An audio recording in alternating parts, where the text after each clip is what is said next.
Olá pessoal, tudo bem com vocês? Hoje eu irei explicar um pouco sobre a morfologia da língua portuguesa. Alguns dos tópicos apresentados serão: o que é morfologia, o que é morfema, os constituintes da palavra e derivação. Iniciarei apresentando um pouco sobre o que é morfologia.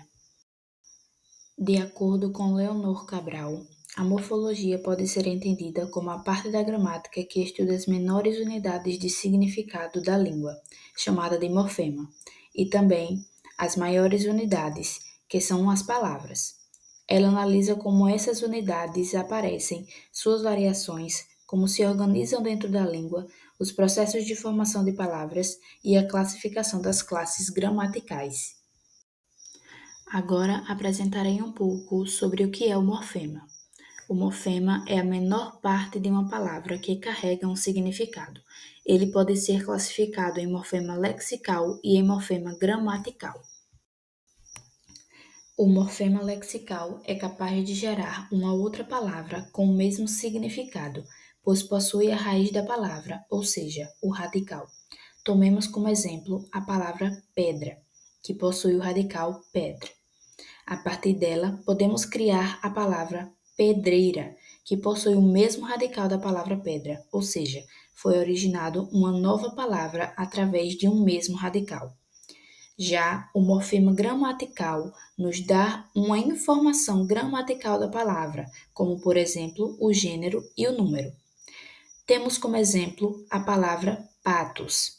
Identificamos que a palavra está no plural pelo S posto ao final da palavra. Identificamos também que a palavra está no gênero masculino através da vogal O. O que constitui a palavra? Iniciaremos pelo radical, este que é o núcleo da palavra e a parte repetida que mantém o significado. Temos como exemplo a palavra livro, o seu radical, livro. É a partir deste que podemos criar outras palavras, como livraria e livreto, com o mesmo radical. Prefixo e sufixo. O prefixo é o morfema que é colocado antes do radical para formar uma palavra. Já o sufixo é um morfema que é colocado após o radical e juntos, o prefixo e o sufixo fazem parte da categoria chamada de afixos. Utilizando como exemplo a palavra feliz, se colocarmos o prefixo in, formaremos a palavra infeliz. Porém, se adicionarmos apenas o prefixo mente, teremos a palavra felizmente. Junto a isso, nós podemos explicar o que chamamos de morfema preso e morfema livre. O morfema preso está grudado a um radical e só produz sentido, mesmo que negativo, quando estiver fundido ao radical, assim formando a palavra.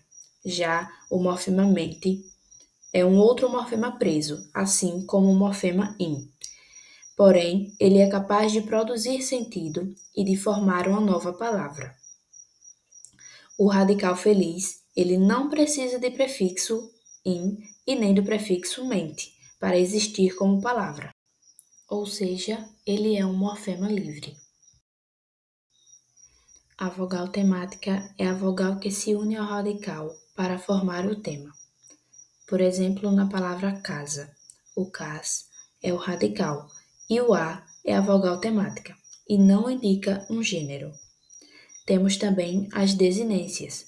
Elas não formam palavras novas, apenas indicam a flexão das palavras e podem ser divididas em desinência nominal e desinência verbal.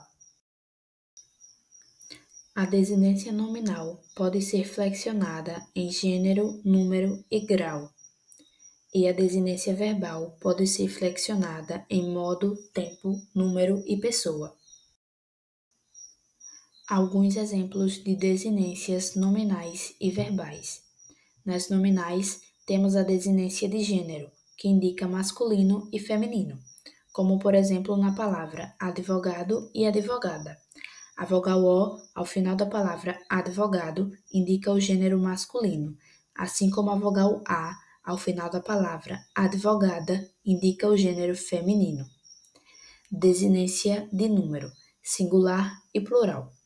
Exemplo: em menino e meninos, Na palavra meninos, o S ao final indica o plural. Desinência de grau, aumentativo e diminutivo. Tomemos como exemplo a palavra narizinho e narigão. O morfema inho ao final de narizinho indica o grau diminutivo da palavra, e o morfema gão ao final de narigão indica o grau aumentativo. Nas desinências verbais, temos a desinência de modo, indicativo, subjuntivo e imperativo. Na frase eu viajo hoje, o verbo viajar está no modo indicativo. No exemplo, espero que você venha aqui, o verbo vir está no modo subjuntivo. E no último exemplo, pegue o lápis do chão, o verbo pegar está no modo imperativo. Desinência de número indica o singular e o plural. Exemplo, gato, gatos. Desinência de tempo, presente, passado e futuro. Em eu leio, o verbo está no presente. No exemplo, ele comeu, o verbo comer está no passado. E na frase, eles assistirão ao jogo, o verbo assistir está indicando tempo futuro. Desinência de pessoa indica se está na primeira, segunda ou na terceira pessoa.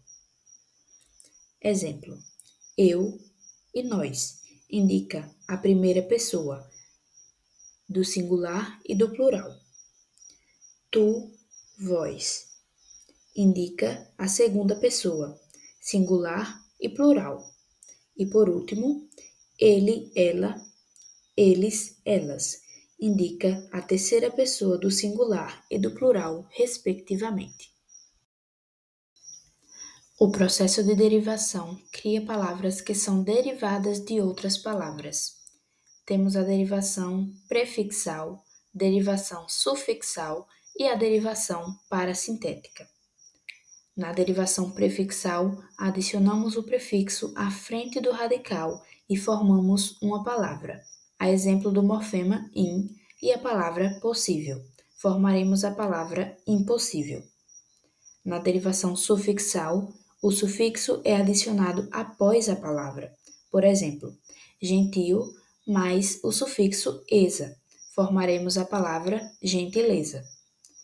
Na derivação parasintética, acrescenta-se obrigatoriamente o prefixo e o sufixo ao mesmo tempo.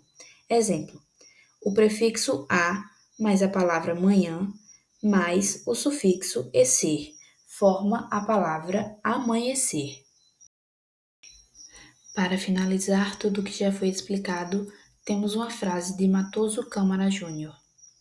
A morfologia ocupa-se em segmentar os vocábulos em elementos mínimos dotados de significado gramatical. Bons estudos e obrigada pela atenção.